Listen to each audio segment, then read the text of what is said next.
اعوذ باللہ من الشیطان الرجیم بسم اللہ الرحمن الرحیم وَإِذْ تَأَذَّنَ رَبُّكَ لَيَبْعَثَنَّ عَلَيْهِمْ إِلَى يَوْمِ الْقِيَامَةِ مَنْ يَسُومُهُمْ سُوءَ الْعَذَابِ إِنَّ رَبَّكَ لَسَرِيعُ الْعِقَابِ وَإِنَّهُ لَغَفُورٌ رَحِيمٌ صدق اللہ العظیم۔ اس سے پہلے کہ ہم آگے بڑھیں، جو آخری مضمون آیا تھا، جو آیات ہم پڑھ چکے ہیں، ان کے ضمن میں ایک وضاحت ضروری ہے۔ یہ جو ہم نے ابھی دیکھا کہ اس بستی کے لوگ تین قسم کے تین حصوں میں منقسم ہو گئے تھے۔ ایک وہ لوگ جو گناہ میں بڑھے جا رہے تھے، ایک وہ کہ جو خود گناہ تو نہیں کر رہے تھے لیکن روک بھی نہیں رہے تھے، اور ایک وہ کہ جو گناہ سے خود بھی مجتنب تھے اور نہی عن المنکر کا فریضہ آخری وقت تک سر انجام دے رہے تھے۔ صراحت کے ساتھ یہاں جو فرمایا گیا کہ ہم نے بچایا کس کو؟ فَأَنْجَيْنَا الَّذِينَ يَنْهَوْنَ عَنِ السُّوءِ، بچایا ہم نے ان کو کہ جو روک رہے تھے بدی سے۔ وَأَخَذْنَا الَّذِينَ ظَلَمُوا بِعَذَابٍ بَئِيسٍ، اور ہم نے پکڑ لیا ان لوگوں کو جو گناہ میں ملوث تھے ایک بہت ہی برے عذاب میں ان کے نافرمانی کی وجہ سے۔ اس سے بعض حضرات نے ایک نقطہ نکالنے کی کوشش کی ہے، اور وہ یہ ہے کہ ایک گروہ کے بارے میں صراحت کے ساتھ آ گیا کہ اس کو بچا لیا، وہ لوگ جو نہی عن المنکر کر رہے تھے۔ ایک گروہ جس کے بارے میں صراحت سے کہا گیا کہ اس پر عذاب آیا، وہ ہے جو گناہ میں ملوث تھے۔ گویا کہ درمیانی گروہ جو ہے اس کے بارے میں یہاں سکوت اختیار کیا گیا ہے۔ ان کو ایک طرح سے امید دلائی جا رہی ہے کہ جو لوگ گناہ سے مجتنب رہیں گے، اگر وہ خود گناہ میں ملوث نہیں ہوئے ہیں تو اس عذاب سے کہ دنیا میں آتا ہے اس سے وہ بچا لیے جائیں گے۔ اور یہ بہت بڑی غلط فہمی ہے۔ یہ ایسی ہی بات ہے جیسے کہ میں نے آپ کو بتایا تھا سورہ مائدہ کے پڑھتے ہوئے کہ جو آیت مبارکہ تھی کہ علیکم انفسکم لا یضرکم من ضل اذا اہتدیتم، تو حضرت ابوبکر رضی اللہ تعالیٰ عنہ کو خطبہ ارشاد فرمانا پڑا کہ لوگوں تم اس آیت سے بالکل غلط نتیجہ نکال رہے ہو۔ اس کا یہ مطلب نہیں ہے کہ دعوت اور تبلیغ اور امر بالمعروف اور منکر تمہاری ذمہ داری نہیں ہے، بلکہ مطلب یہ ہے کہ تم اپنا سب کچھ کر لو، زور لگا لو سمجھانے کا، امر بالمعروف کا، نہی عن المنکر کا، پھر بھی اگر کچھ لوگ اڑے رہیں کفر پر اور گناہ پر تو پھر تم پر کوئی وبال نہیں ہے۔ اصل مفہوم یہ ہے، لیکن اس سے انسان جو ہے چاہتا ہے ذمہ داری سے فرار، تو اس کے لیے جہاں کہیں بھی اسے بہانہ ملتا ہے اس قسم کے وہ نقطے تراشتا ہے۔ یہاں یہ سمجھ لیجئے کہ اصل میں نہی عن المنکر نہ کرنا بھی تو جرم ہے۔ فَأَخَذْنَا الَّذِينَ ظَلَمُوا، ظلم جو لوگ ظلم کر رہے تھے، ایک دوہرا ظلم کر رہے تھے کہ گناہ میں ملوث بھی تھے اور اس میں ملوث تھے، اور دوسرے وہ لوگ تھے کہ جو اگرچہ ملوث نہیں تھے لیکن یہ کہ وہ روک نہیں رہے تھے۔ نہ روکنے کا جرم جو ہے یہ تو موجود ہے۔ اگر نہی عن المنکر فرض ہے، اگر یہ ذمہ داری ہے، تو نہ روکنا جو ہے یہ خود اپنی جگہ پر ایک جرم ہے۔ اس کے لیے میں آپ کو اصل میں ایک حدیث سنا دینا چاہتا ہوں، جو حدیث اس معاملے میں میں سمجھتا ہوں کہ آخری اور نص قطعی کی حیثیت رکھتی ہے۔ اور یہ حدیث جو ہے مولانا اشرف علی تھانوی رحمۃ اللہ علیہ نے خطبات جمعہ جو مرتب کی ہیں ان میں اس حدیث کو شامل کیا ہے، اور یہ حدیث قدسی ہے۔ اوحى اللہ عز وجل الی جبرائیل علیہ الصلوۃ والسلام ان اقلب مدینہ کذا و کذا باہلھا، اللہ تعالیٰ نے وحی کی حضرت جبرائیل کو کہ فلاں فلاں شہروں کو تلپٹ کر دو، الٹ دو، جیسے کہ عمورہ اور صدوم کے شہروں کے بارے میں حکم آیا۔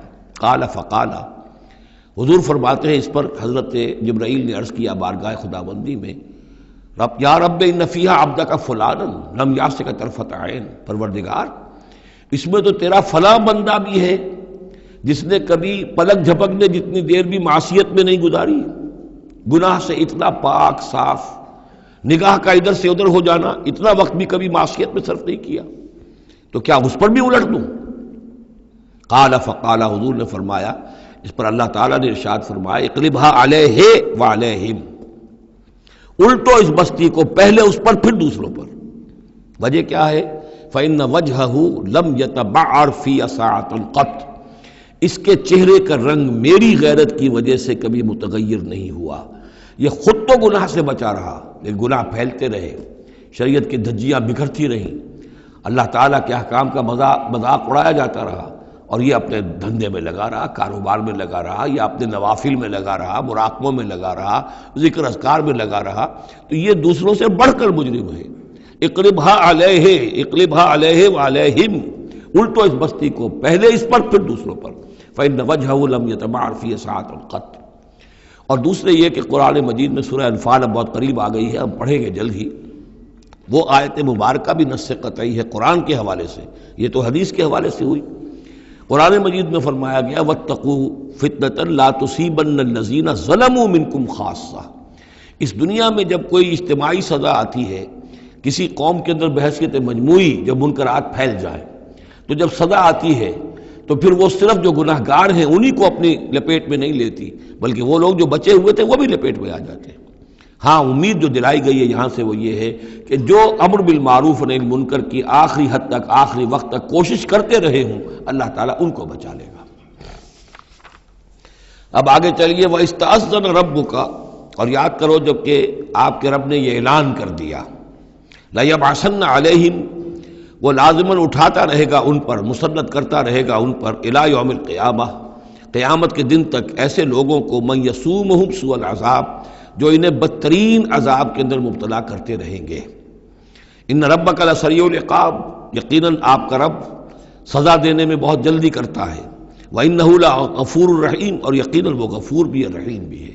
اللہ کی تو یہ دونوں شانیں ہیں، وہ عزیز ذو انتقام بھی ہے، سریع العقاب بھی ہے، لیکن وہ غفور اور رحیم بھی ہے۔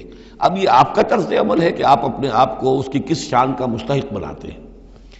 اس آیت میں واقعہ یہ ہے کہ جس قانون کا ذکر ہو رہا ہے اللہ تعالیٰ کی طرف سے، اس فیصلے کا، وہ ہماری نگاہوں کے سامنے ان کی پوری تاریخ، اس لیے کہ اس کے بعد آ رہا ہے وَقَطَّعْنَاهُمْ فِي الْأَرْضِ أُمَمًا، ہم نے انہیں زمین کے اندر منتشر کر دیا، فرقوں کے اندر اور قوموں کے اندر۔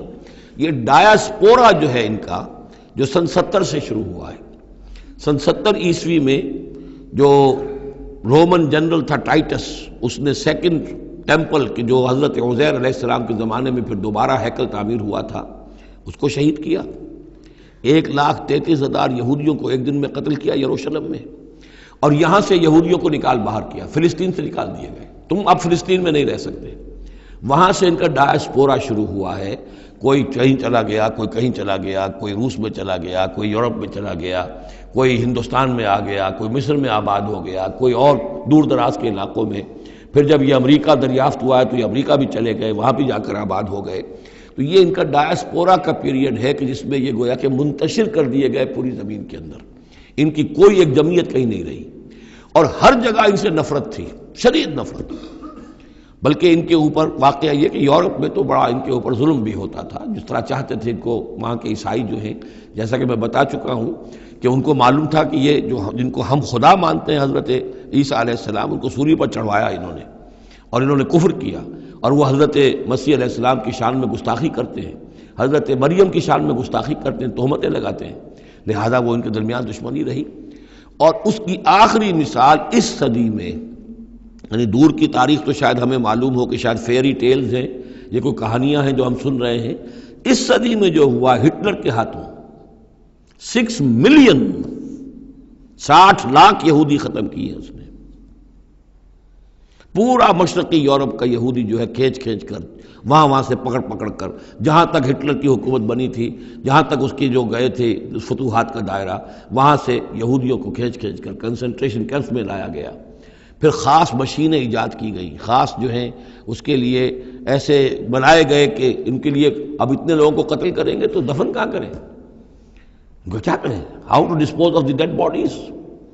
تو اسپیشل پلانٹ بنائے گئے کہ ایک بڑے سے ہال میں داخل ہو رہے ہیں، وہاں سارے کپڑے اتروا لیے تاکہ یہ کپڑے بھی استعمال ہوں بعد میں۔ کہا یہ جاتا تھا کہ تمہارے کپڑوں میں جوئیں پڑ گئی ہیں تو جوؤں کو اس کو ڈیلاؤس کرنے کے لیے ضروری ہے کپڑے اتار کے آگے گیس کے اندر تاکہ وہ جوئیں ختم ہو جائیں گی۔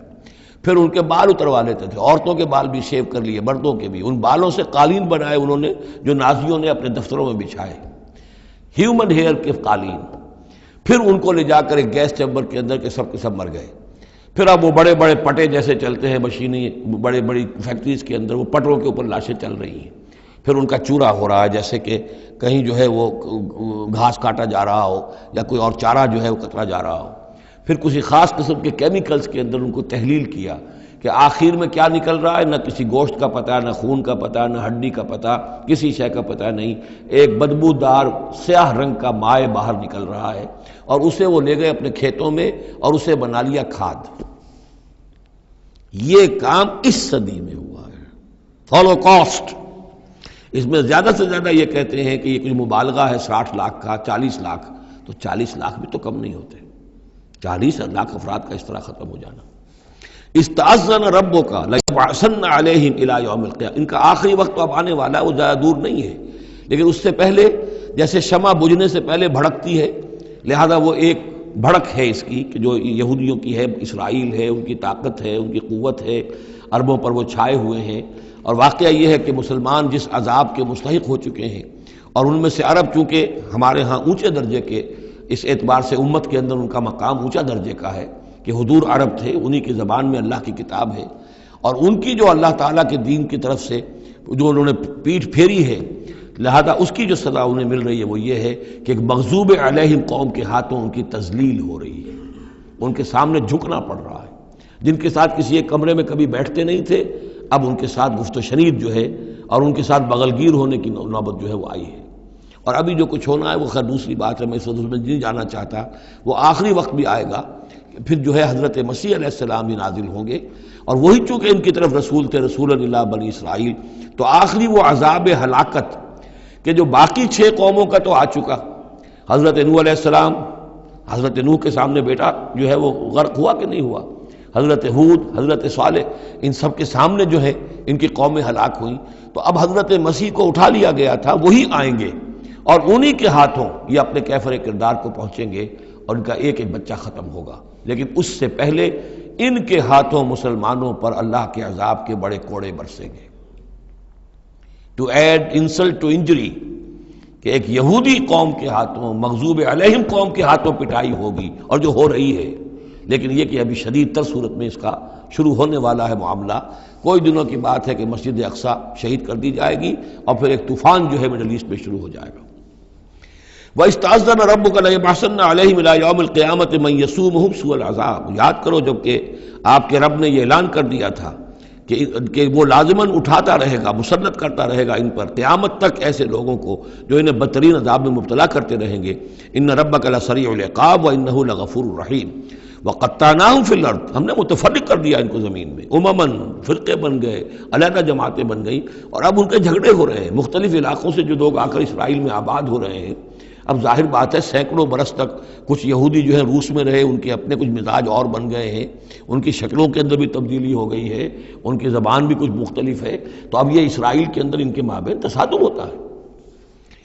منہم الصالحون ومنہم دون ذلک، ان میں سے ہیں کچھ لوگ جو صالح بھی ہیں، لیکن یہ کہ ان میں وہ بھی ہیں کہ جو دوسری طرح کے ہیں، اور طرح کے ہیں۔ وَلَوْنَاهُمْ بِالْحَسَنَاتِ وَالسَّيِّئَاتِ لَعَلَّهُمْ يَرْجِعُونَ، ہم انہیں بھلائی سے اور برائی سے آزمائش کرتے رہے شاید کہ یہ لوگ لوٹ آئیں۔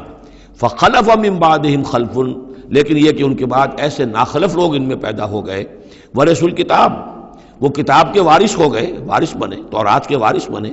یاخذون عرض هذا الادنی، وہ اس دنیا جو ادنا زندگی ہے، دنیا کی ادنا زندگانی، اسی کے ساتھ و سامان کے پیچھے پڑے رہتے ہیں، حاصل کرتے ہیں حلال سے، حرام سے، جائز سے، ناجائز سے۔ وَيَقُولُونَ سَيُغْفَرُ لَنَا، اور کہتے ہیں ہمیں تو بخش دیا جائے گا، ہم ابراہیم کی نسل سے ہیں، اسرائیل کی اولاد ہیں، we are the chosen people of the Lord، سَيُغْفَرُ لَنَا، ہمیں بخش دیا جائے گا۔ وہیں یاتہم عرض مثلہ یاخذوہ، اگر ایسا ہی اور سامان بھی ان کو دیا جائے اور لے لیں گے، حرام سے یہ نہیں دیکھیں گے کہ حلال سے یا حرام سے۔ الم یؤخذ علیہم میثاق الکتاب، کیا ان سے کتاب کا عہد نہیں لیا گیا تھا؟ جب تورات دی گئی تھی تو عہد لیا گیا تھا، اللہ یقول علی اللہ الا الحق، کہ نہیں منسوب کریں گے اللہ کی طرف کوئی بات مگر حق، ودرسوا ما فیہ، اور انہوں نے پڑھا اس کو جو کچھ کہ اس میں تھا، والدار الآخرۃ خیر للذین یتقون، اور یقیناً آخرت کا گھر، پچھلا گھر تو بہتر ہے انہی لوگوں کے لیے جنہوں نے تقویٰ کی روش اختیار کی، فلا تعقلون، تو کیا تم عقل سے کام نہیں لیتے؟ والذین یمسکون بالکتاب واقاموا الصلاۃ، اور رہے وہ لوگ کہ جو کتاب کو مضبوطی کے ساتھ جنہوں نے تھاما، تمسک کیا کتاب کے ساتھ، اور اقاموا الصلاۃ، نماز قائم کی، انا لا نضیع اجر المصلحین، ایسے مصلحین کا اجر ہم ضائع نہیں کریں گے۔ بات ہے کہ کوئی نہ کوئی لوگ تو ان کے اندر اچھے رہے، آخری وقت تک بھی رہے۔ وَإِذْ نَتَقْنَا الْجَبَلَ فَوْقَهُمْ، اور یاد کرو جب کہ ہم نے پہاڑ کو ان کے اوپر اٹھا دیا تھا، كَأَنَّهُ ذُلَّةٌ، ایسے ہو گیا تھا جیسے سائبان ہو، وَظَنُّوا أَنَّهُ واقع بِهِمْ، اور انہیں یقین ہو گیا تھا کہ ابھی ہم پر گرا کہ گرا۔ خُذُوا مَا آتَيْنَاكُمْ بِقُوَّةٍ، اور ہم نے اس وقت کہا تھا کہ تھامو اس کو مضبوطی کے ساتھ جو ہم نے تمہیں دیا ہے، اس کتاب کو مضبوطی سے تھامو، اس کو پوری قوت کے ساتھ اپنی اس کا تمسک کرو۔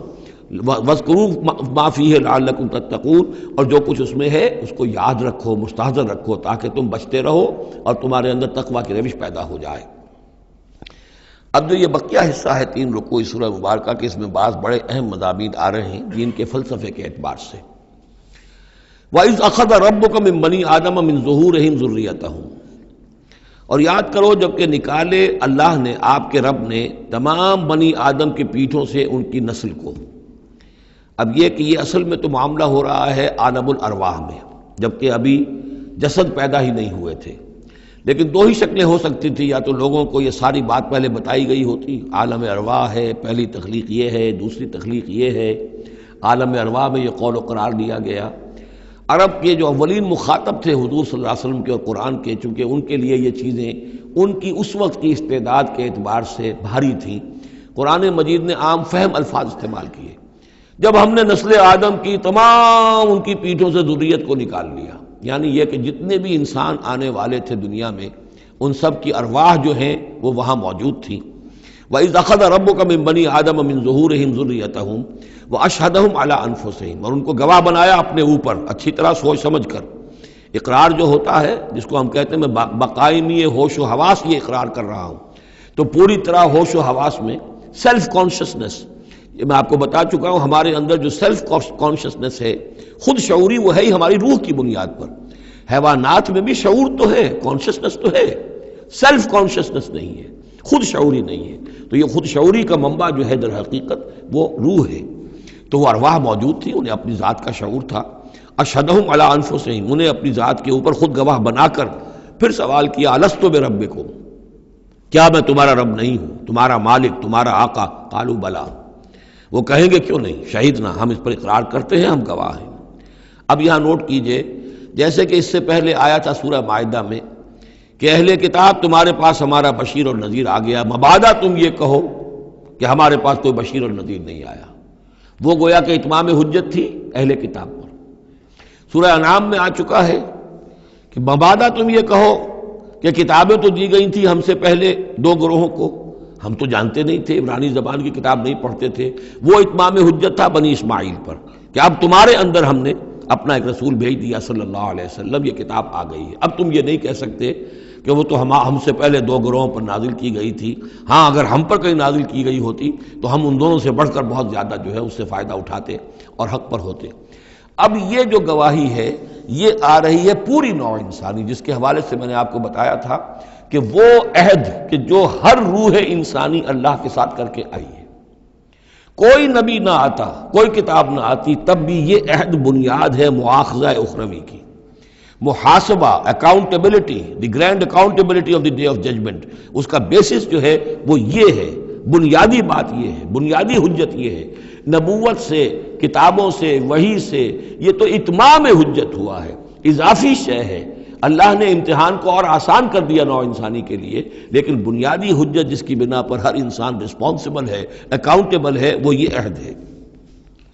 ان تقولوا یوم القیامت انا کنا عن ھذا غافلین، مبادا تم کہو قیامت کے دن کہ ہم تو اس سے غافل تھے۔ او تقولوا انما اشرک آباؤنا من قبل، یا تم یہ کہو، یہ پلی لے لو کہ ہمارے آباء و اجداد تھے، انہوں نے شرک کیا تھا، وَكُنَّا ذُرِّيَّةً مِّن بَعْدِهِمْ، ہم ان کے بعد ان کی نسل میں سے تھے، ہم ان کے راستے پر چلتے رہے، لہذا اصل جرم تو ان کا ہے، ہمارا نہیں۔ أَفَتُهْلِكُنَا بِمَا فَعَلَ الْمُبْطِلُونَ، تو کیا پروردگار تو ہمیں ہلاک کرے گا ان لوگوں کے فعل کی وجہ سے کہ جنہوں نے یہ باطل ایجاد کیا تھا؟ ایجاد تو انہوں نے کیا تھا، ہم تو موجد نہیں ہیں، ہم تو ان کے مقلد تھے، متبع تھے۔ وَكَذَلِكَ نُفَصِّلُ الْآيَاتِ وَلَعَلَّهُمْ يَرْجِعُونَ، اور اسی طریقے سے ہم اپنی آیات کو تفصیل سے بیان کر دیتے ہیں تاکہ وہ لوٹیں، شاید کہ وہ لوٹیں، سوچیں، غور کریں، رجوع کریں۔ اب ایک واقعہ آ رہا ہے ایک شخصیت کا، اور اس کی تمثیل کے پیرائے میں، ویسے تو یہ واقعہ ہے، یہ صرف کوئی تشبیہ نہیں ہے، لیکن یہ کہ اس کو تمثیلاً لائے ہیں، افراد اور اقوام کا کوئی معاملہ ایسا بھی ہوتا ہے کہ کسی قوم کو یا کسی فرد کو اللہ نے کوئی بہت اونچا مقام دیا ہو، بہت اس پر اکرام فرمایا ہو، بہت انعام کیا ہو، لیکن پھر یہ کہ وہ اپنی کسی ایک ہی خباثت کی وجہ سے اور کسی ایک بڑی غلطی جو ہے گراوٹ کی وجہ سے وہ اپنی تمام ان فضیلتوں سے محروم ہو جائے اور بالکل شیطان کا چیلا بن کر رہ جائے۔ وَاتْلُ عَلَيْهِمْ نَبَأَ الَّذِي آتَيْنَاهُ آيَاتِنَا، یہ بلعام بن باورہ اس کی تفصیل جو ہے تورات میں ہے۔ یہ ایک اسرائیلی تھا، بہت نیک، عابد، زاہد، عالم، تورات کا بہت بڑا عالم، عابد اور زاہد، اور لوگ جو ہیں اس کی بہت عزت کرتے تھے، احترام کرتے تھے، اولیاء اللہ میں سے تھا۔ وَاتْلُ عَلَيْهِمْ نَبَأَ الَّذِي آتَيْنَاهُ آيَاتِنَا، نبا ہے اس لیے یہ واقعہ ہے، یہ صرف مثال نہیں ہے۔ ان کو سنائیے خبر اس شخص کی جس کو ہم نے اپنی آیات عطا کی تھی۔ اس سے میں یہ مفہوم لیتا ہوں کہ صاحب کرامت بزرگ تھا، یعنی جو آیات جو ہیں یہاں پر خاص طور پر کرامت کے لیے آ رہا ہے۔ فَانْسَلَخَ مِنْهَا، وہ اس میں سے نکل بھاگا۔ فَأَتْبَعَهُ الشَّيْطَانُ، تو شیطان اس کے پیچھے لگ گیا۔ یہاں بھی ایک نکتہ بہت اہم ہے، پہلے انسان خود غلطی کرتا ہے، شیطان مجبور نہیں کر سکتا کسی کو غلطی پر۔ ان عبادی لیس لک علیہم سلطان، کوئی اختیار کسی بندے پر شیطان کو حاصل نہیں ہے۔ غلطی خود کرے گا، اب شیطان جو ہے اس کا پیچھا کرے گا، اور اب اس کو، جس کو ہم کہتے ہیں ہمارے پنجاب میں یہ کہا جاتا ہے برے کو گھر تک پہنچا کے رہنا، کہ اب یہ کہ اسے کہیں راستے میں چھوڑے گا نہیں بلکہ آخری برائی کی آخری منزل تک پہنچائے گا۔ وَاتْلُ عَلَيْهِمْ نَبَأَ الَّذِي آتَيْنَاهُ آيَاتِنَا فَانْسَلَخَ مِنْهَا فَأَتْبَعَهُ الشَّيْطَانُ فَكَانَ مِنَ الْغَاوِينَ، تو وہ ہو گیا گمراہوں میں۔ وَلَوْ شِئْنَا لَرَفَعْنَاهُ بِهَا، ہم چاہتے تو اسے ان آیات اور جو بھی اس کے پاس علم تھا اس کے ذریعے سے ہم اسے اور بلند کرتے اور اونچا مقام دیتے۔ وَلَكِنَّهُ أَخْلَدَ إِلَى الْأَرْضِ، مگر وہ تو زمین کی طرف دھنستا چلا گیا۔ یہ زمین کی طرف دھنسنا کیا ہے؟ ایک ہمارا جسد ہے، یہ حیوانی جسد، یہ زمین سے آیا ہے۔ مِنْهَا خَلَقْنَاكُمْ، اور اس کے تقاضے ہیں۔ ایک وہ روح ہے جو عہد کر کے آئی ہے الست بربکم، ان کے درمیان کشاکش ہے۔ روح چاہتی ہے اوپر اٹھنا، کل شیء یرجع الی اصلہ، ہر شے اپنی بنیاد اور اپنی جڑ کی طرف، اپنی منبع اور سرچشمے کی طرف لوٹنا چاہتی ہے، لہذا روح اوپر اٹھنا چاہتی ہے، وہ اوپر سے آئی ہے۔ یہ جسم جو ہے، یہ ہمارا حیوانی جسد، یہ زمین سے آیا ہے، اس کی ساری توجہات زمین کی طرف ہیں، یہیں کا مال و متاع ہو، یہیں سے اس کی خوراک آ رہی ہے، یہیں سے اس کی تقویت کا سامان آ رہا ہے، ساری چیزیں یہ۔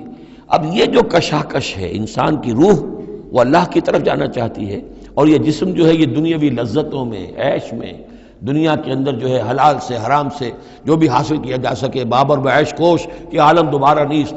اب اگر کوئی شخص فیصلہ کر لیتا ہے زمین کی طرف بیٹھنے کا، تو گویا کہ اب اس نے اپنے آپ کو اللہ تعالیٰ کی توفیق سے وہ محروم کر لیا۔ فَانْسَلَخَ مِنْهَا، اب وہ روح سسکتی رہے گی، احتجاج کرتی رہے گی، سسکتی رہے گی، ایک وقت میں آ کر شاید وہ مر جائے، اس پر موت وارد ہو جائے، اور وہ زندہ ہونے کی شکل میں بھی وہ در حقیقت ایک مقبرہ بن جائے یا تعزیہ بن جائے کہ روح اس کے اندر دفن ہو چکی ہے۔ تو نظر آ رہا چلتا پھرتا انسان، حقیقت میں وہ انسان تو مر چکا، اندر روح جو ہے وہ دفن ہو چکی، اب جو چل رہا ہے وہ حیوان انسان چل رہا ہے، وہ انسان جو تھا وہ تو مر چکا۔ تو یہ ہے وَلَكِنَّهُ أَخْلَدَ إِلَى الْأَرْضِ، زمینی خواہشات، زمینی آرزوئیں، یہ نچلے درجے کی سفلی قسم کی خواہشات، سفلی آرزوئیں اور امنگیں۔ وَاتَّبَعَ هَوَاهُ، اور اس نے پیروی کی اپنی خواہشات کی۔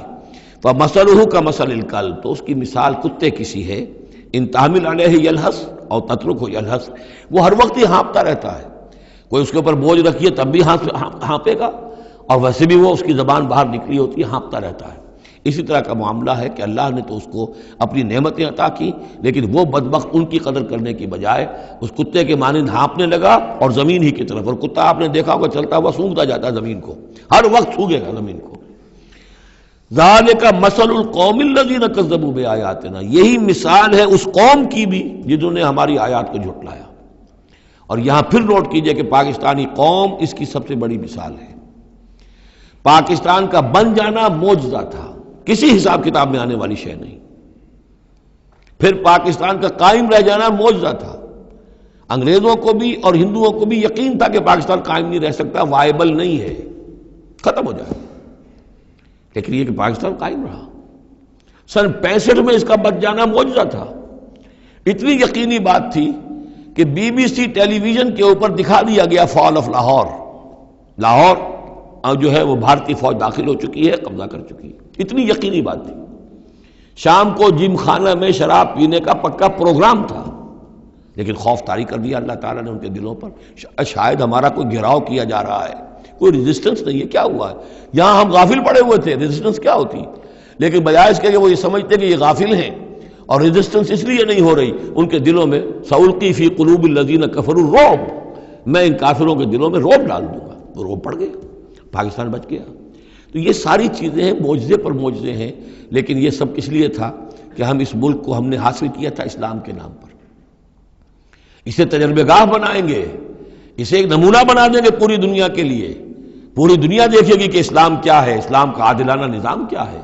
قائد اعظم نے کہا تھا ہم اس لیے پاکستان چاہتے ہیں کہ ہم عہد حاضر میں اسلام کے اصول حریت و اخوت و مساوات کا ایک نمونہ دنیا کے سامنے پیش کریں. وہ کہاں ہے؟ فانسلخ منہا، ان تمام آیات سے ہم نکل بھاگے ہیں، شیطان کی پیروی کی ہے. اور جو حال ہوا ہے 2 لخت ہو چکے ہیں. اور ابھی کیا حال ہوگا؟ جو نئی صورتحال جو ہے اس ملک کے اندر اب کھدبد ہونے لگی ہے، پکنے لگی ہے، اس کی صورتحال کیا بنے گی واللہ عالم. ذالک مثل القوم الذین کذبوا بآیاتنا، یہی مثال اس قوم کی بھی ہے جس نے ہماری آیات کو جھٹلایا. فاقصص القصص لعلہم یتفکرون، تو اے نبی آپ یہ چیزیں سنا دیجئے، شاید یہ تفکر کریں، شاید کہ یہ غور کریں، آپ یہ باتیں ہماری سنا دیجئے. سا مثلا القوم الذین کذبوا بآیاتنا، بری ہے مثال اس قوم کی جنہوں نے ہماری آیات کو جھٹلایا. وانفسہم کانوا یظلمون، اور وہ خود اپنی جانوں کے اوپر ظلم ڈھاتے رہے. من یہد اللہ فہو المہتدی، جسے اللہ ہدایت دیتا ہے وہی ہدایت یافتہ ہوتا ہے. ومن یضلل فاولئک هم الخاسرون، اور جس کی گمراہی کے اوپر اللہ تعالیٰ کی طرف سے مہر قائم ہو جائے تو وہ تو تباہ ہونے والے ہی ہیں. وَلَقَدْ ذَرَأْنَا لِجَهَنَّمَ كَثِيرًا مِنَ الْجِنِّ، اب یہ تیسری بات آ گئی حکمت قرآنی کی. دیکھیے پہلے وہ عہد الست جو عالم ارواح میں ہم نے کیا تھا. اچھا، اس عہد الست کے حوالے سے ہم پر یہ بات واضح ہو گئی، ایک ہمارا روحانی وجود ہے اور ایک ہمارا حیوانی وجود ہے. اگر ہماری توجہ اور ساری دلچسپی حیوانی وجود پر ہوگی تو ہم ظاہر بات ہے کہ پھر اس بلعام بن باورہ کی مثال بن جائیں گے، انفرادی سطح پر بھی اور قومی اور اجتماعی سطح پر بھی. اب تیسری بات آ رہی ہے کہ انسانوں میں سے کثیر انسان وہ ہیں جو نظر آتے ہیں انسان، حقیقت میں انسان نہیں ہے، حیوانوں کی سطح پر ہے. وَلَقَدْ ذَرَأْنَا لِجَهَنَّمَ كَثِيرًا مِنَ الْجِنِّ وَالْإِنسِ، ہم نے جہنم کے لیے پیدا کیے ہیں بہت سے جن اور انس. لہم قلوب لا یفقہون بہا، ان کے دل تو ہیں لیکن ان سے غور نہیں کرتے، تفقہ نہیں کرتے. وَلَهُمْ أَعْيُنٌ لَا يُبْصِرُونَ بِهَا، ان کی آنکھیں ہیں ان سے دیکھتے نہیں. وَلَهُمْ آذَانٌ لَا يَسْمَعُونَ بِهَا، ان کے کان ہیں لیکن ان سے سنتے نہیں. اولئک کالانعام، یہ چوپایوں کے مانند ہیں، بل ہم اضل، بلکہ ان سے بھی گئے گزرے. اولئک هم الغافلون، یہی لوگ ہیں کہ جو غافل ہیں. یعنی یہ کہ جب انسان ہدایت سے منہ موڑتا ہے اور جب ہٹ دھرمی پر اتر آتا ہے اور جب اللہ تعالیٰ دلوں پر مہر کر دیتا ہے اور ان کی سماعت پر کانوں پر مہر لگا دیتا ہے، ان کی آنکھوں پہ پردے ڈال، اب یہ کیا رہ گئے؟ اب یہ انسان نہیں رہے. ان کے دل تو ہیں تفقع سے خالی ہے، مہر لگ چکی ہے. آنکھیں تو ہیں حیوانوں کا سا دیکھنا دیکھ رہی ہیں. کتا بھی دیکھ لیتا ہے گاڑی آ رہی ہے مجھے بچنا ہے، انسان نے بھی دیکھ لیا. لیکن یہ دیکھنا حیوانی دیکھنا ہے. انسانی دیکھنا تو کچھ اور ہوتا ہے، کسی شے کو دیکھے اور اس کی حقیقت پر غور کرے. اہل نظر ذوق نظر خوب ہے، لیکن جو شے کی حقیقت کو نہ دیکھے وہ نظر کیا. لیکن یہ انسانی دیکھنا جو ہے، دیدن دیگر آموز سنیدن دیگر آموز، وہ دوسری قسم کا دیکھنا سیکھو، دوسری قسم کا سننا سیکھو. وہ سننا جو دل سے سنا جاتا ہے، وہ دیکھنا جو دل سے دیکھا جاتا ہے. لیکن جب ان کے دلوں پر مہر ہو گئی، ان کے کانوں پر مہر ہو گئی، ان کی آنکھوں پر پردے پڑ گئے، اب ان کا حال کیا ہے؟ لہم قلوب لا یفقہون بہا ولہم اعین لا یبصرون بہا ولہم آذان لا یسمعون بہا اولئک کالانعام بل ہم اضل. یہ چوپایوں کے مانند ہیں بلکہ ان سے بھی گئے گزرے. اس لیے کہ چوپایوں کو تو اللہ نے پیدا ہی اس لیول پر کیا تھا، ان کو پیدا کیا تھا بہت اونچے مقام پر. یہی سورۃ التین کا مضمون ہے، والتین والزیتون وطور سینین وہذا البلد الامین لقد خلقنا الانسان فی احسن تقویم ثم رددناہ اسفل سافلین. انسان پیدا کیا گیا اس بلند ترین مقام کے اوپر، مسجود ملائک. لیکن پھر جب یہ گرتا ہے تو سب سے نچلوں میں سب سے نیچے ہوتا ہے. تو یہ وہ لوگ ہیں اولئک کالانعام بل هم اضل اولئک هم الغافلون، یہی لوگ ہیں جو غافل ہیں، اس دنیا میں رہتے ہیں حیوانوں کی طرف کھایا پیا چرا چگا اور جو ہے بس دنیا کی لذتیں اٹھائیں اور مر گئے، کچھ ہوش نہیں کہ کیوں ہم پیدا کیے گئے، کون ہمارا خالق ہے، کون ہمارا مالک ہے، زندگی کاہے کے لیے ہے، زندگی آمد برائے بندگی، زندگی بے بندگی شرمندگی، کو مرنے کے بعد کہیں کسی کے سامنے حاضری ہے، کوئی جواب نہیں، کچھ نہیں، کوئی ہوش نہیں۔ وَلِلَّهِ الْأَسْمَاءُ الْحُسْنَى، اور تمام اچھے نام اللہ ہی کے ہیں، فَادْعُوهُ بِهَا، تو پکارو انہیں اس کے ذریعے سے، پکارو اللہ کو ان کے ذریعے سے۔ ایک نقطہ یہاں نوٹ کر لیجئے، قرآن مجید سے کہیں اللہ تعالیٰ کے لیے لفظ صفت ثابت نہیں ہوتا، ویسے حدیث میں ہے، میں صرف بیان کر رہا ہوں، قرآن میں نہیں۔ قرآن میں اللہ کے لیے لفظ آتا ہے نام، اسما، یہ سب اللہ کے نام ہیں، ویسے یہ کہ صفاتی نام ہے یہ دوسری بات ہے، لیکن صفات کا لفظ جو ہے، صفت کا لفظ اللہ کے لیے ایجاباً مثبت طور پر قرآن میں کہیں نہیں آیا، نام ہے اللہ کے۔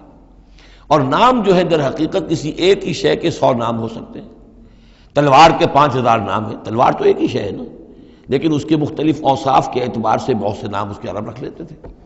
تو اللہ تعالیٰ کے نام ہیں، ان ناموں میں سے کچھ قرآن میں بھی آئے ہیں، کچھ ایک حدیث ہے حضرت ابو ہریرہ سے رضی اللہ تعالیٰ عنہ، جس میں کہ حضور نے 99 نام گنوائے ہیں کہ اللہ کے یہ 99 نام ہیں، اور ان کے ذریعے سے تو اللہ سے دعا کی جائے تو اس کے ناموں کے حوالے سے، اللہ تعالیٰ کے ناموں کے، فَادْعُوهُ بِهَا، اللہ تعالیٰ کو پکارا کرو اس کے ناموں کے حوالے سے، یا ستار ہو، یا غفار ہو، یا کریم ہو، یا علیم ہو، یہ اس طریقے سے اللہ تعالیٰ کے جو نام ہیں، تو یا اللہ ہو، ظاہر بات ہے کہ اللہ جو ہے وہ بھی اللہ کا سب سے بڑا نام، سب سے اہم نام ہے، اس حوالے سے اس کو پکارو، دعا کرو اس کے ناموں کے حوالے سے۔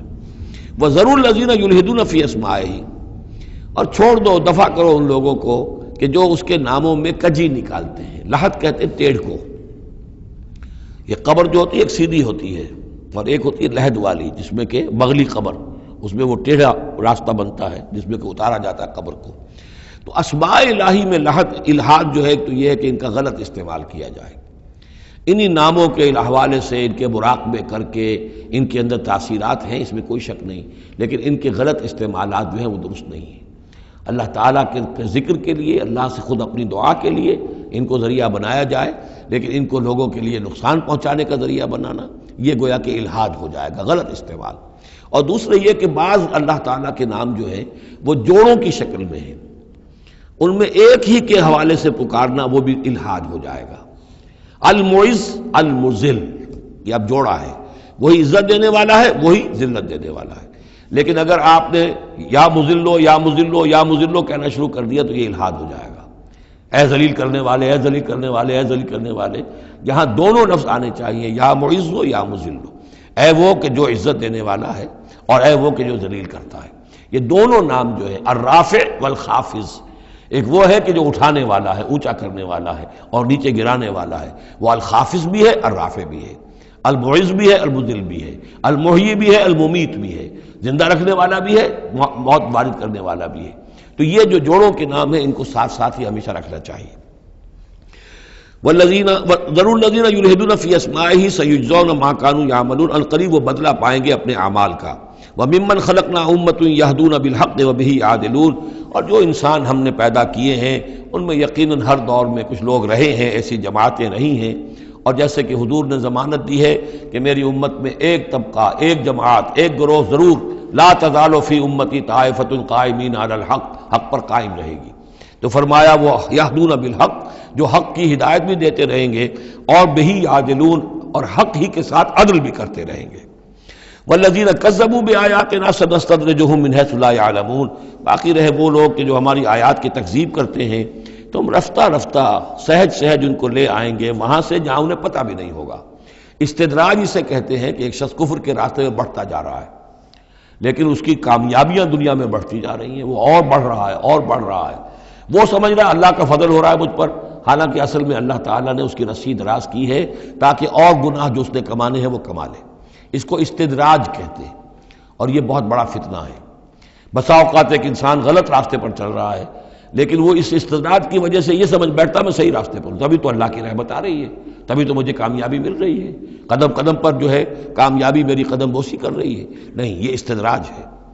والذین کذبوا بآیاتنا سنستدرجهم من حیث لا یعلمون، ہم آہستہ آہستہ انہیں پکڑ لیں گے جہاں سے انہیں پتہ بھی نہیں ہوگا۔ وَأُمْلِي لَهُمْ، آپ ان کو ڈھیل دیں گے، ان قیدی متین، میری چال بہت مضبوط ہے۔ جب وہ مچھلی جو ہے کانٹا اس کی حلق میں اب پھنس چکا ہے، اب اس کی ڈور جو ہے آپ ڈھیلی کرتے رہیے، کوئی حل نہیں، ان قیدی متین، کہیں جانے والی نہیں ہے۔ اولم یتفکروا، کیا یہ لوگ تفکر نہیں کرتے، غور و فکر نہیں کرتے؟ ما بصاحبہم من جنہ، ان کے جو ساتھی ہیں یعنی محمد صلی اللہ علیہ وسلم، انہیں کوئی جنون نہیں ہے، کوئی جن ان پر نہیں آ گیا ہے۔ یہ بھی وہی انداز ہے، سرچنگ کویسچن، کہ ذرا غور کرو، کبھی تم نے سوچا ہے، کہہ تو دیتے ہو تم، کبھی سوچا ہے یہ محمد صلی اللہ علیہ وسلم جو تمہاری نگاہوں کے سامنے ہے، ان کی سیرت، ان کا کردار، ان کی شخصیت، ان کی طہارت، ان کی صفائی، نظافت، یہ چیزیں ایسی ہیں کہ جن کے بارے میں کوئی شخص یہ کہہ سکے کہ ان پر کوئی جن آ گیا ہے یا ان کا کوئی دماغی توازن ٹھیک نہیں رہا؟ ما بصاحبہم من جنہ، کوئی ان کو جنون نہیں ہے، کوئی جن ان کے اوپر نہیں آ گیا، ان ہوا الا نذیر مبین، نہیں ہے یہ مگر ایک واضح طور پر خبردار کر دینے والے۔ اولم ينظروا فی ملکوت السماوات والارض وما خلق اللہ من شیء، اور کیا یہ لوگ غور و فکر نہیں کرتے آسمانوں اور زمین کی سلطنت میں اور جو اللہ تعالیٰ نے چیزیں بنائی ہیں؟ وان عسى ان يكون قد اقترب اجلهم، اور کیا انہیں یہ گمان نہیں ہے ہو سکتا ہے کہ ان کی مہلت ختم ہوا چاہتی ہو، ان کی اجل، لکل امت اجل، ہر قوم کے لیے ایک اجل معین ہے، تو تم کیسے نچنت ہو گئے ہو سکتا ہے کہ تمہاری وہ اجل اب قریب آ چکی ہو۔ ان یکون قد اقترب اجلہم فبأی حدیث بعدہ یؤمنون، تو اب اس کے بعد اور کس شے پر، کس بات پر یہ ایمان لائیں گے؟ من یضلل اللہ فلا ہادی لہ، جس کو اللہ گمراہ کر دے گا یا جس کی گمراہی پر اللہ کی طرف سے مہر تصدیق ثبت ہو جائے گی، اب اسے کوئی ہدایت دینے والا نہیں۔ وَيَذَرُهُمْ فِي طُغْيَانِهِمْ يَعْمَهُونَ، اور وہ چھوڑ دے گا ان کو ان کی سرکشی میں اندھے ہو کر آگے بڑھتے ہوئے۔ یسألونک عن الساعۃ ایان مرساھا، اے نبی آپ سے پوچھتے ہیں یہ قیامت کب آئے گی؟ آپ ہمیں بہت ڈراتے رہتے ہیں، قیامت قیامت قیامت کب آئے گی، کب لنگر انداز ہوگی؟ قل انما علمها عند ربی، کہہ دیجئے اس کا علم تو میرے رب کے پاس ہے۔ لا یجلیھا لوقتھا الا ھو، نہیں روشن کرے گا اسے اس کے وقت پر مگر خود وہ، اس کا وقت سوائے اللہ کے کسی کے علم میں نہیں، کسی فرشتے کے علم میں نہیں ہے، کسی کے علم میں نہیں ہے، وہی ہے لا یجلیھا لوقتھا، اپنے اس وقت معین کے اوپر خود ہی اسے روشن کرے گا۔ ثقلت فی السماوات والارض، ویسے وہ آسمانوں اور زمین ہی کے اندر اٹھی ہوئی ہے، حمل اسی کے اندر ہے اس کا، یعنی یوں سمجھیے کہ ہر شے کے اندر جو تخلیق کی گئی ہے اس کی فنا بھی اسی شے میں موجود ہے۔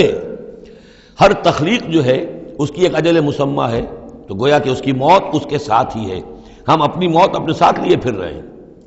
اسی طرح یہ کائنات جو ہے جس کی تخلیق کی گئی ہے، یہ گویا کہ وہ جو جیسے کسی کا حمل ہوتا ہے عورت کا، وہ حمل لیے پھر رہی ہو، اسی طریقے سے یہ کائنات اپنی اس قیامت کو اٹھائے پھر رہی ہے۔ ثقلت فی السماوات والارض لا تاتیکم الا بغتۃ، لیکن نہیں آئے گی تم پر مگر اچانک۔ یسألونک کأنک حفی عنہا، اے نبی آپ سے تو یہ اس طرح پوچھتے ہیں گویا کہ آپ اس کی کھوج میں لگے ہوئے ہیں، آپ کو یہی فکر دامنگیر ہے قیامت کب آئے گی، حالانکہ آپ کا اس سے کوئی سروکار نہیں، یہ ہمارا معاملہ ہے۔ قل انما علمھا عند اللہ، کہہ دیجئے اس کا علم تو صرف اللہ کے پاس ہے، ولکن اکثر الناس لا یعلمون، لیکن اکثر لوگ علم نہیں رکھتے۔ قل لا املک لنفسی نفعا ولا ضرا، کہہ دیجئے مجھے کوئی اختیار نہیں ہے خود اپنی جان کے بارے میں بھی، نہ کسی نفع کا اور نہ ضرر کا، الا ما شاء اللہ، سوائے اس کے کہ جو اللہ چاہے۔ ولو کنت اعلم الغیب لاستکثرت من الخیر، اور اگر مجھے علم غیب حاصل ہوتا تو میں تو بہت سا خیر جمع کر لیتا، میرے پاس علم غیب نہیں ہے۔ یہ جیسا کہ ہم پہلے پڑھ چکے سورہ نام میں، کہہ دیجئے میں نہ تم سے یہ کہتا ہوں کہ میں فرشتہ ہوں، نہ میں یہ کہتا ہوں کہ میرے پاس علم غیب ہے، نہ میں یہ کہتا ہوں کہ میرے پاس اللہ کے خزانے جو ہیں وہ میرے قبضہ قدرت میں ہیں، کچھ بھی نہیں۔ وَلَوْ كُنْتُ أَعْلَمُ الْغَيْبَ، اگر غیب کا علم میرے پاس ہوتا لَاسْتَكْثَرْتُ مِنَ الْخَيْرِ، تو میں نے بہت سا خیر جمع کر لیا ہوتا۔ وَمَا مَسَّنِيَ السُّوءُ، اور مجھے کوئی تکلیف آتی ہی نہ۔ ان انا الا نذیر وبشیر لقوم یؤمنون، نہیں ہوں میں کچھ بھی مگر یہ کہ ایک بشیر اور نذیر ہوں، خبردار کرنے والا، بشارت دینے والا، لقوم یؤمنون، ان لوگوں کے لیے کہ جو ایمان والے ہوں۔ هو الذی خلقکم من نفس واحدۃ، وہی ہے جس نے تمہیں پیدا کیا ایک جان سے، وجعل منها زوجها، اور اسی سے بنایا اس کا جوڑا، لیسکن الیہا، تاکہ وہ سکون حاصل کرے اس کی طرف، اس کی طرف میں اشارہ کر چکا ہوں سورہ بقرہ میں بھی. وابتغوا ما کتب اللہ لک، کہ یہ جو معاملہ ہے شوہر اور بیوی کا، اس میں یہاں جہاں اولاد کا معاملہ ہے وہاں ایک تسکین بھی ہے، سکون بھی ہے. فلما تغشاہا، تو جب شوہر ڈھانپ لیتا ہے اپنی بیوی کو، حملت، اور اس سے حمل ہو جاتا ہے، حملاً خفیفاً، اور وہ ہلکا حمل ہوتا ہے، ابھی پتہ بھی نہیں چلتا کہ کوئی حمل ٹھہر گیا ہے. فمرت بہی، تو وہ اس کو لے کر چلتی پھرتی رہتی ہے. فلما اثقلت، جب بوجھل ہو جاتی ہے، دعوا اللہ ربہما، تو اب وہ دونوں اللہ کو پکارتے ہیں اپنے رب کو. لئن آتیتنا صالحا، اے اللہ اگر یہ بچہ تو ہمیں عطا کر دے گا صحت مند، صحیح، درست، ہر نک سکھ سے صحیح ہو، اس کے تمام اعضاء درست ہوں. لئن آتیتنا صالحا لنکونن من الشاکرین، تو ہم بڑا شکر ادا کریں گے، بڑا ہم تیرا احسان مانیں گے. فلما آتاہما صالحا، اور جب اللہ تعالیٰ نے انہیں عطا کر دیا درست بھلا چنگا بچہ، جعلا لہ شرکاء، اب اس میں شریک ٹھہرا دیے.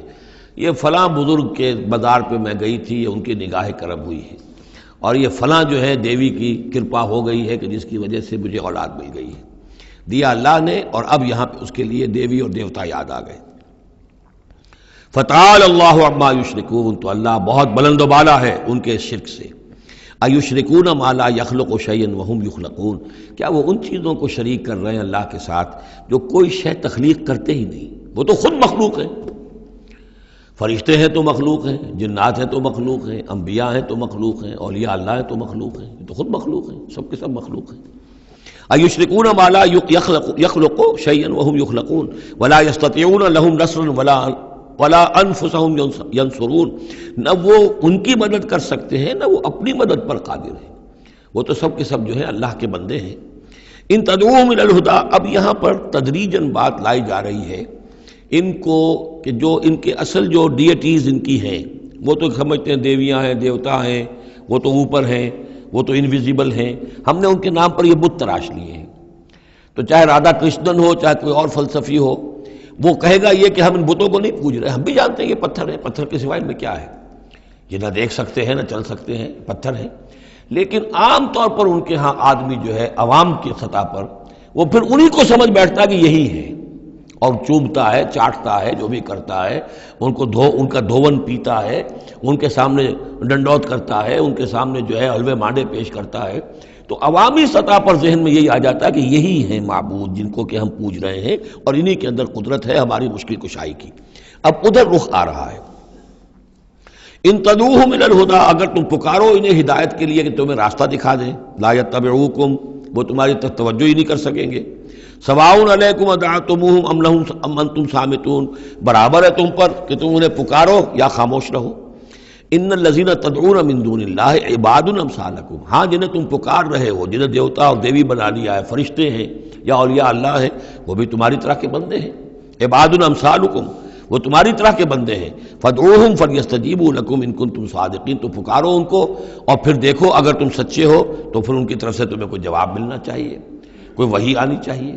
لیکن یہ کہ ہم نے تو انہیں تمہاری اس، بلکہ آئے گا قرآن مجید میں آگے چل کر کہ وہ کہیں گے کہ ہم تو غافل تھے، ہمیں تو پتہ نہیں تھا کہ تم ہمیں پکارتے رہے، ہمیں ہماری دعائی دیتے رہے اور ہم سے مانگتے رہے، یا شیخ عبد القادر جیلانی شیئا للہ، ہمیں کیا پتہ تم نے یہ ہمارے ساتھ حماقتیں کی ہیں، ہمیں تو کوئی معلوم نہیں.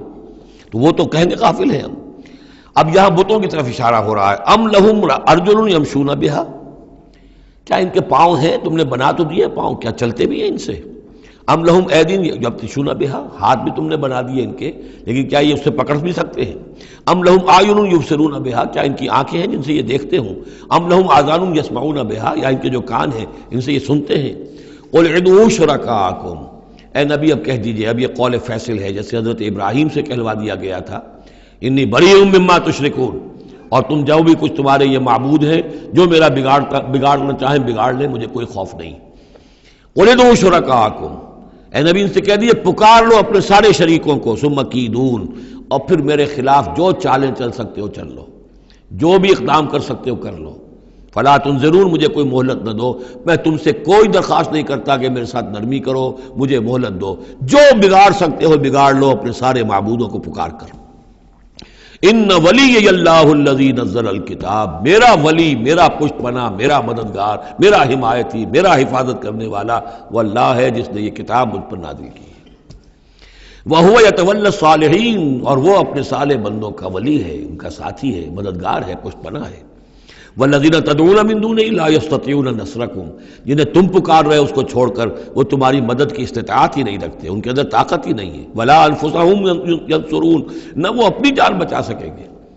وَإِن تَدْعُوهُمْ إِلَى الْهُدَىٰ لَا يَسْمَعُوا، اگر تم انہیں ہدایت کے لیے پکارو کہ ہمیں کوئی ہدایت دے، جیسے ہم اللہ کو پکارتے ہیں اہدنا الصراط المستقیم، اہدنا الصراط المستقیم، تو وہ تو تمہیں لا یسمع، وہ سنتے ہی نہیں، تم پکارتے رہو۔ وَتَرَاهُمْ يَنظُرُونَ إِلَيْكَ وَهُمْ لَا يُبْصِرُونَ، اور تم سمجھتے ہو کہ وہ تمہیں دیکھ رہے ہیں جبکہ وہ دیکھتے ہی نہیں۔ خُذِ الْعَفْوَ وَأْمُرْ بِالْعُرْفِ، اے نبی صلی اللہ علیہ وسلم، اب یہ آخر میں پھر حضور سے خطاب، یہ اکثر مکی صورتوں میں ہوتا ہے، اختتام پر حضور سے التفات۔ خُذِ الْعَفْوَ، اے نبی عفو کو، درگزر کو تھام لیجئے، یعنی آپ ان سے زیادہ بحث میں، ان سے زیادہ کسی تلخی میں، کسی اس طرح کے معاملے میں الجھیے نہیں، معاف کیجئے، چھوڑیے ان کو، دفع کیجئے۔ خذ العفو وامر بالمعروف، اور بھلی بات کا حکم دیتے رہیے، جو بھی اچھی بات ہے اس کی طرف دعوت دیتے رہیے، آپ کا کام ہے دعوت دینا۔ وَأَعْرِضْ عَنِ الْجَاهِلِينَ، اور جو آپ سے الجھنا چاہیں ان سے اعراض کیجئے، خام خواہ، جیسے کہ آگے آئے گا وَإِذَا خَاطَبَهُمُ الْجَاهِلُونَ قَالُوا سَلَامًا، جب جاہل الجھنا چاہتے ہیں ان عباد الرحمن سے، وہ کہتے ہیں سلام، ہم آپ سے لا نبتغی الجاہلین، ہم جاہلوں کے سر نہیں لگنا چاہتے، منہ نہیں آنا چاہتے۔ تو فرمایا آپ، یہ تین الفاظ آئے ہیں، خذ العفو، یہ ایک داعی کے لیے بڑی بنیادی چیزیں ہیں، معاف کرتے رہنا، درگزر کرتے رہنا۔ وامر بالمعروف بالعرف، اور بھلی بات کا، اچھی بات کا حکم دیتے رہنا۔ واعرض عن الجاہلین، اور جو الجھنا چاہیں، جاہل ہوں، جو جذباتی لوگ ہیں، مشتعل مزاج ہیں، ان سے اعراض۔ وَإِمَّا يَنزَغَنَّكَ مِنَ الشَّيْطَانِ نَزْغٌ، اور اگر کبھی کوئی چھوت لگ ہی جائے آپ کو شیطان کی طرف سے، نزع کھینچ لینا، نزغ مس کر جانا، چھو جانا، چھوت، عین اور غین کا یہ فرق ہو گیا، یعنی یہ کہ کبھی آپ کو غصہ آئی جائے، آخر ظاہر بات ہے بربنائے طبع بشری کبھی غصہ آئی جاتا ہے، آخر آئی گیا تھا حضور کو غزوہ احد میں، کیف یہدی اللہ قوما خضبوا وجہ نبیہم بالدم، کیسے اللہ ہدایت دے گا اس قوم کو جس نے اپنے نبی کے چہرے کو خون سے رنگ دیا، غصہ آ گیا تھا۔ لیس لک من الامر، اے نبی آپ کے ہاتھ میں اختیار نہیں ہے، ہدایت اور ضلالت کا اختیار ہمارے ہاتھ میں ہے۔ اسی طریقے سے اے نبی اگر کبھی غصہ آ جائے، فرمایا وَإِمَّا يَنزَغَنَّكَ مِنَ الشَّيْطَانِ نَزْغٌ فَاسْتَعِذْ بِاللَّهِ، فوراً اللہ کی پناہ طلب کرو، إِنَّهُ سَمِيعٌ عَلِيمٌ، اور یہ پھر آگے چل کر حامیم السجدہ میں بھی آیت آئے گی، إِنَّهُ هُوَ السَّمِيعُ الْعَلِيمُ، یقیناً وہی ہے سب کچھ سننے والا اور سب کچھ جاننے والا۔ إِنَّ الَّذِينَ اتَّقَوْا إِذَا مَسَّهُمْ طَائِفٌ مِّنَ الشَّيْطَانِ تَذَكَّرُوا، اور یہی روش ہے تقوی والوں کی، جن لوگوں کے اندر تقوی ہوتا ہے، جب ان پر کوئی گزر ہو جاتا ہے شیطان کے کسی سائے کا، اذا مسہم طائف من الشیطان، شیطان کا کوئی ان کے اوپر گزر ہو گیا، کوئی سایہ پڑ گیا، تذکروا، فوراً وہ چوکنے ہو جاتے ہیں، فوراً ہوش میں آ جاتے ہیں کہ یہ کیا ہوا، ہم پر کچھ اثر پڑ گیا تھا، کچھ عارضی طور پر کچھ غفلت سے طاری ہو گئی تھی، جیسے کہ خود حضور فرماتے ہیں صلی اللہ علیہ وسلم، انہ لا یغان علی قلبی، میرے دل پر بھی کبھی کبھی حجاب سا آ جاتا ہے، وَإِنِّي لَأَسْتَغْفِرُ اللَّهَ 70 مرة فی کل یوم، اور میں روزانہ 70 مرتبہ اللہ سے استغفار کرتا ہوں۔ لیکن یہ سمجھ لیجئے کہ ہمارے دل کے اوپر حجاب وہ بہت اور شے ہے، اور حضور کے قلب مبارک پر حجاب، آپ کے قلب مبارک کا حجاب جو ہے وہ ہماری 100 حضوریوں، لاکھوں حضوریوں سے بڑھ کر جو ہے وہ حضوری کے درجے میں ہوگا، لیکن جو انٹینسٹی ہے، جو تعلق مع اللہ کی انٹینسٹی ہے، اس میں ذرا سی کمی بھی آ گئی ہے تو اس سے حضور نے تعبیر کیا کہ میرے بھی دل پر کبھی کبھی حجاب آ جاتا ہے، انہ لا یغان علی قلبی، انٹینسٹی تو کم ہو گئی نا، یہ بجلی جس پاور کی ہے ذرا سی کم ہو جائے گی تو ایک دفعہ تو آپ کو محسوس ہوگا اندھیرا ہو گیا، حالانکہ بجلی ہے، روشنی ہے، اندھیرا نہیں ہوا ہے، لیکن اس کی پاور کم ہوئی ہے۔ تو فرمایا کہ انہ لا یغان علی قلبی وانی لاستغفر اللہ 70 مرة فی کل یوم۔ ان الذین اتقوا اذا مسهم طائف من الشیطان تذکروا، تو فوراً وہ چوکنے ہو جاتے ہیں، یاد کرتے ہیں، فاذا هم مبصرون، اور ان کی آنکھیں کھل جاتی ہیں، انہیں حقائق نظر آنے لگتے ہیں، وقتی سا جو سایہ پڑ گیا تھا اس سے وہ فوراً نکل آتے ہیں۔ وَإِخْوَانُهُمْ يَمُدُّونَهُمْ، باقی جو شیطانوں کے بھائی ہیں انہیں شیطان گھسیٹ کر لے جاتے ہیں، فی الغی، وہ اس کجی کے اندر وہ گھسیٹتے ہوئے دور تک پہنچاتے ہیں، جیسے بلم بن باورہ کو پہنچایا کہ اسے آخری حد تک پہنچا کر دم لیا۔ تو شیطانوں کا جو ولی ہوگا پھر شیطان کا تو اس کے اوپر زور چلے گا، لیکن جو اللہ کے بندے ہیں ان پر تو شیطان کا اختیار ہے ہی نہیں۔ وہ تو یہ کہ جیسے ہی ذرا سا ان کے اوپر کوئی اثر پڑا بھی، کوئی سایہ سا آیا بھی تو فوراً چونک گئے اور اللہ کی طرف متوجہ ہو گئے۔ ثم لا یقصرون، پھر وہ کمی نہیں کرتے، اسے آخری منزل جو ہے گمراہی کی وہاں تک پہنچا کر رہتے ہیں۔ وَإِذَا لَمْ تَأْتِهِمْ بِآیَةٍ، اب دیکھیے یہ عمود ان دونوں صورتوں کا، خاص طور پر انعام کا، آیت لاؤ، نشانی لاؤ، معجزہ دکھاؤ، نبوت منوانا چاہتے ہو، رسالت منوانا چاہتے ہو تو دکھاؤ معجزہ، حصی معجزہ، جیسے موسیٰ کو ملے، جیسے عیسیٰ کو ملے، وغیرہ وغیرہ۔ اب اس کو سم اپ کر رہے ہیں، وَإِذَا لَمْ تَأْتِهِمْ بِآیَةٍ، اے نبی جب آپ ان کے پاس کوئی معجزہ نہیں لائے، قالوا، انہوں نے کہا لولا اجتبیتہا، کیوں نہیں کوئی چن کر لے آتے، کہیں سے چھانٹ کر لے آتے، تو اب تمہارا دعویٰ یہ ہے تم اللہ کے رسول ہو، محبوب ہو، تو کیا وجہ ہے، کیوں رہ گئے، کس وجہ سے؟ لولا اجتبیتہا، کہیں سے کوئی چھانٹی کر کے، کہیں سے کوشش کر کے لے آتے۔ قل انما اتبع ما یوحی الیہ، اس زمن میں ایک واقعہ میں نے پڑھا تھا، یہ تفسیر کبیر میں، امام راضی کی تفسیر میں، کہ حضور کے ایک پھپھی زاد بھائی تھے، اگرچہ وہ ایمان نہیں لائے تھے لیکن حضور سے ہمدردی رکھتے تھے، ساتھ رہتے تھے، تعاون کرتے تھے، جہاں کہیں حضور جاتے تھے دل میں نرمی تھی ان کے، اور امید تھی حضور کو کہ حضور ایمان لے آئیں گے۔ لیکن جب آخری معاملہ یہ ہوا کہ جو سرداران قریش تھے انہوں نے گویا کہ ان کے اپنے زوم میں انہوں نے حجت قائم کر دی، اے نبی یہ معجزہ دکھا دو، اے محمد چلو مان لیں گے، چلو یہ نہیں دکھا سکتے یہ دکھا دو، یہ نہیں دکھا سکتے یہ دکھا دو، وہ سب سورہ بنی اسرائیل میں آئے گا۔ تو جب یہ ساری باتیں حضور نے کرنی میرے اختیار میں نہیں ہے، یہ تو اللہ تعالیٰ کا فیصلہ ہے، اللہ جب چاہے گا دکھائے گا، میرے اختیار میں نہیں ہے۔ تو پھر وہاں سے حضور جب اٹھے سب وہاں تو شور مچ گیا، پھر ظاہر بات ہے کہ وہ تو تالی پٹ گئی ہوگی کہ بس رہ گئے ان کی، اب تو یہ تو ہمارے جو عوام ہیں انہوں نے کہا ہوگا کہ ہمارے سردار تو جیت گئے، اس لیے کہ یہ تو ناکام رہ گئے، انہوں نے تو آخری درجے میں کہہ دیا یہ نہیں دکھا سکتے یہ دکھا دو، یہ نہیں دکھا سکتے یہ دکھا دو، یہ معجزہ نہیں تو یہ دکھا دو، یہ نہیں تو یہ دکھا دو، کوئی بھی نہیں دکھا سکتے۔ تو اس کے بعد جب حضور کے ساتھ وہاں سے حضور دل گرفتہ ہو کر اٹھے اور آئے تو ساتھ وہ پھوپھی زاد بھائی بھی تھا، اس نے کہا کہ محمد آج تو آپ کی قوم نے آپ پر حجت قائم کر دی ہے، اب میں آپ کا ساتھ نہیں دے سکتا۔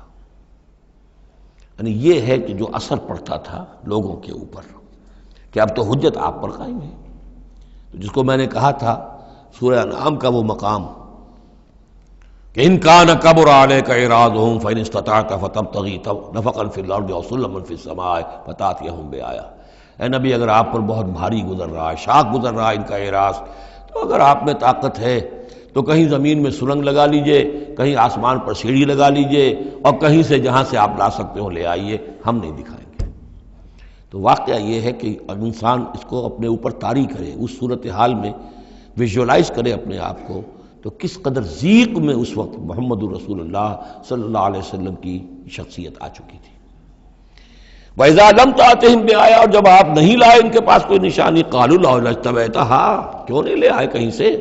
قُلْ إِنَّمَا أَتَّبِعُ مَا يُوحَىٰ إِلَيَّ، کہہ دیجئے میری حیثیت تو صرف یہ ہے کہ میں پیروی کر رہا ہوں اس کی کہ جو میری طرف وحی کی جا رہی ہے، اس سے بڑا میں نے دعویٰ نہیں کیا، نہ خدائی کا، نہ کوئی علم غیب کا دعویٰ کیا، نہ میں نے یہ کہا کہ اللہ کے خزانے میرے دستے تصرف میں ہیں، میں نے کوئی دعویٰ نہیں کیا۔ ھذا بصائر من ربکم، اور یہ تمہارے رب کی طرف سے بصیرت افروز باتیں ہیں جو میں تمہارے سامنے پیش کر رہا ہوں، میں خود پیروی کر رہا ہوں اس کی اور تمہارے سامنے پیش کر رہا ہوں۔ وَھدًى وَرَحْمَةٌ لِّقَوْمٍ يُؤْمِنُونَ، اور یہ ہدایت ہے اور رحمت ہے ان لوگوں کے حق میں جو ایمان لانے والے ہیں۔ وَإِذَا قُرِئَ الْقُرْآنُ فَاسْتَمِعُوا لَهُ وَأَنصِتُوا، اور جب قرآن پڑھا جا رہا ہو تو تم اسے پوری توجہ سے سنا کرو۔ سمع یسمع کے معنی سننا، اور استمع یستمع پوری توجہ کے ساتھ، ارتکاز توجہ کے ساتھ سننا، کان لگا کر، کان دھر کر سننا۔ وانصتوا، اور خود خاموش رہا کرو۔ اسی آیت کو دلیل بناتے ہیں وہ حضرات جو یہ سمجھتے ہیں کہ امام کے پیچھے جہری قرأت میں پڑھنا نہیں چاہیے، اس لیے کہ ظاہر بات ہے کہ جب امام پڑھ رہا ہے تو آپ کو پوری توجہ سے امام کی قرأت کو سننا چاہیے. خود پڑھنے کی طرف توجہ کریں گے تو پھر اس کے سننے کی طرف توجہ جو ہے وہ نہیں رہے گی. اور یہاں خاص حکم بھی ہے انصتو، خود خاموش رہو، لعلکم ترحمون، تاکہ تم پر رحم کیا جائے. واذکر ربک فی نفسک تضرعا وخیفا ودون الجہر من القول بالغدو والآصال، اور اپنے رب کو یاد کرتے رہا کرو اپنے جی ہی جی میں، تضرعا، عاجزی کرتے ہوئے، گڑ گڑاتے ہوئے. اس عاجزی اور گڑ گڑانے کی انتہا ہے وہ دعا جو میں نے نقل کی ہے، جو مسلمانوں پر قرآن مجید کے حقوق کے نام سے میرا کتاب چاہے اس کے آخر میں مقام عبدیت، اللہم انی عبدک وابن عبدک وابن امتک فی قبضتک ناصیتی بیدک ماض فی حکمک عدل فی قضاؤک. اے اللہ میں تیرا بندہ ہوں، غلام ہوں، میرا باپ بھی تیرا بندہ اور غلام تھا، میری ماں تیری ادنا کنیز تھی، میں تیرے قبضہ قدرت میں ہوں، میرے پورے وجود میں تیرا ہی حکم جاری و ساری ہے، اور تو جو بھی میرے بارے میں فیصلہ کرے عدل فی قضاؤک، وہ یقیناً حق پر اور عدل پر مبنی ہے. یہ عاجزی. اسألوک بکل اسم ہو لک، میں تجھ سے درخواست کر رہا ہوں تیرے ہر نام کے حوالے سے تیرا ہے. علمتہ احدا من خلقک، جو تو نے کسی اپنی مخلوق کو سکھایا، او انزلتہ فی کتابک، یا اپنا نام تو نے اپنی کسی کتاب میں نازل فرمایا، اب استاثرت بہ فی مکنون الغیب عندک، یا اپنے اس نام کو تو نے اپنے پاس ہی غیب میں ہی کہیں چھپا کر رکھا ہوا ہے، خزانہ بنایا ہوا ہے. میں ان تمام ناموں کے حوالوں سے سوال کے حوالے سے واسطے سے آپ سے درخواست کرتا ہوں ان تجعل القرآن ربیع قلبی ونور صدری وجلاء حزنی وذہاب ہمی وغمی. قرآن کو میرے سینے کا نور بنا دے، میرے دل کا سرور بنا دے، میرے تفکرات کا ازالے کا ذریعہ بنا دے، میرے غموں کا اور تفکرات اور جو بھی پریشانیاں ہیں ان کے ازالے کا ذریعہ بنا دے. یہ ہے دعا محمد رسول اللہ کی. اب خاص طور پر چونکہ آیت پہلے آ گئی تھی وَإِذَا قُرِئَ الْقُرْآنُ فَاسْتَمِعُوا لَهُ وَأَنصِتُوا، تو اسی کے حوالے سے یہ دعا جو ہے یہ خاص طور پر جو ہے مسلمانوں پر قرآن مجید کے حقوق اور کیا عظمت قرآن کی ہے کہ اللہ تعالیٰ سے جو سوال کر رہے ہیں حضور کہ قرآن کو التجعل القرآن ربیع قلبی ونور صدری، میرے سینے کا نور، میرے دل کی بہار بنا دے. وَاذْكُرْ رَبَّكَ فِي نَفْسِكَ تَضَرُّعًا وَخِيفًا، اور یاد کرتے رہا کرو اپنے رب کو اپنے جی میں، گڑ گڑاتے ہوئے، عاجزی کے ساتھ، اور خیفہ، خوف کے ساتھ. دون الجہر من القول، اور بلند آواز سے نہیں، پست آواز سے. لیکن یہ ضرور ہے کہ آدمی دعا مانگے تو ایسے مانگے کہ خود سن لے. اس میں یہ ہوتا ہے کہ ایک تو دعا وہ مانگ رہا ہے، ایک اس کی سماعت بھی اس دعا سے استفادہ کرتی ہے. نماز میں بھی اگر اکیلا انسان نماز پڑھ رہا ہو تنہا، تو جو رکعتیں ہیں چاہے سری بھی ہوں ان کو ایسا ضرور پڑھے کہ جیسے خود وہ سن رہا ہے، اس حد تک جو ہے تاکہ وہ نماز میں جو پڑھ رہا ہے اس کے ساتھ اس کی سماعت بھی اس سے مستفید اور مستنیر ہوتی چلی جائے. بالغدو والآصال، اور یہ آپ ذکر کرتے رہے اللہ کا اپنے جی میں، عاجزی کے ساتھ اور خوف کے ساتھ، اور یہ کہ زیادہ بلند آواز سے نہیں بلکہ پست آواز سے، صبح کے وقت بھی اور شام کے اوقات میں بھی. جیسے میں نے توجہ دلائی تھی سورہ نام کے شروع میں، نور ہمیشہ قرآن میں واحد آئے گا، ظلمات ہمیشہ جمع. اسی طرح غدو یہ ہمیشہ ایک، اور آصال اصیل کی جمع ہے، یعنی شام کے اوقات. اور اس میں اشارہ ہے کہ صبح کی نماز ایک ہی ہے جو اللہ تعالیٰ نے فرض رکھی ہے. اور جیسے ہی لدلوک الشمس الی غسق اللیل، سورج ذرا ڈھلنا شروع ہوتا ہے، مغرب کی طرف ذرا اترنا شروع ہوتا ہے، وہاں سے لے کے پے بپے نمازیں ہیں، ظہر ہے، عصر ہے، مغرب ہے، عشاء ہے. تو یہ جو ہے یہ آصال جمع کا صیغہ ہے. بالغدو والآصال، غدو والآصال، ولا تکن من الغافلین، اور غافلوں میں سے نہ ہو جائیے. ان الذین عند ربک، یقیناً وہ بزرگ ہستیاں، وہ ملائکہ مقربین، وہ ملائے اعلیٰ جو اپنے رب کے پاس ہیں، مقربین ہیں، قریب ترین ہیں. وہ جس کے بارے میں امیر خسرو نے کہا ہے کہ خدا خود میر محفل بود اندر لامکاں خسرو، محمد شمع محفل بود شب جائے کہ من بودم. ایک لامکاں کی محفل وہ بھی ہے جہاں کا میر مجلس اللہ ہے، اور جہاں فرشتے ہیں، ملائکہ مقربین ہیں، اور محمد رسول اللہ روح محمدی وہاں گویا کہ چراغ اور شمع کی حیثیت سے ہے. تو ان الذین عند ربک لا یستکبرون عن عبادتہ، وہ جو اس کے قریب ترین ہیں وہ بھی اس کی عبادت سے استکبار نہیں کرتے، استکبار کی بنیاد پر عبادت سے دستکش نہیں ہوتے۔ وَيُسَبِّحُونَهُ، اور اس کی تسبیح کرتے رہتے ہیں، وہ لَهُ يَسْجُدُونَ، اور اس کے لیے سجدے کرتے رہتے ہیں۔ بارک اللہ لی ولکم فی القرآن العظیم ونفعنی وإیاکم بالآیات والذکر الحکیم۔ یہ آخری آیت